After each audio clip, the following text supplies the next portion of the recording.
আমি মোহাম্মদ মামুনুর রশিদ খোকন, সভাপতি বাংলাদেশ বেসরকারি প্রাথমিক শিক্ষক সমিতি। আপনারা জানেন যে দীর্ঘ 1.5 যুগেরও বেশি ধরে এই রাস্তাতে আন্দোলন সংগ্রাম করছি। প্রায় অনাধিক 5,000 বেসরকারি প্রাথমিক বিদ্যালয়গুলো জাতীয়করণের দাবিতে। এই দাবির মধ্যে আমি দীর্ঘদিন ধরে এই রাস্তাতে আন্দোলন করছি।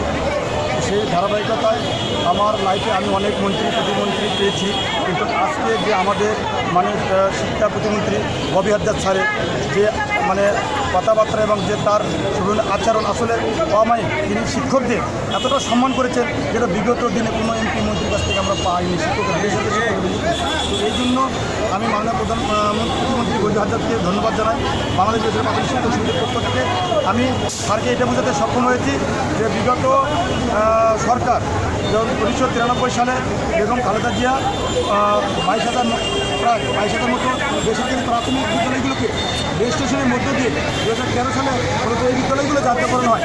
এই সংখ্যা হয়েছিল প্রায় 31,000-এর অধিক, কিন্তু পরবর্তীতে 31,000 পরিসংখ্যান মাঠ পর্যায়ে যারা কর্মচারী ছিলেন তাদের পরিসংখ্যান ভুলের কারণে মূলত আমাদের প্রায় অনাধিক 5,000 বিদ্যালয় জাতীয়করণ থেকে বাদ করে যায়।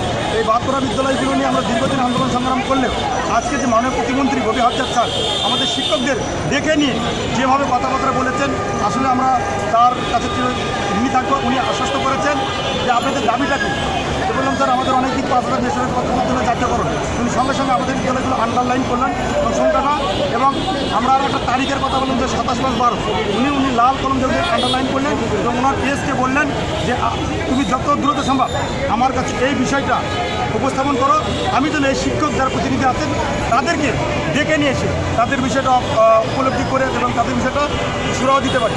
তো আমরা মূলত মাননীয় প্রতিমন্ত্রী ববি হাদ্দাদের কাছে চিরকৃতজ্ঞ। যদি এই বিদ্যালয়গুলো আজকে তিনি যেভাবে আমাদেরকে আশ্বস্ত করেছেন, এই আশ্বস্তটা যদি তিনি বাস্তবায়ন করেন, তাহলে আমরা শিক্ষকরা চিরজীবন তাকে স্মরণে করে আমাদের নয়নের মণিপুরায় রাখবো বলে আমি বিশ্বাস করি।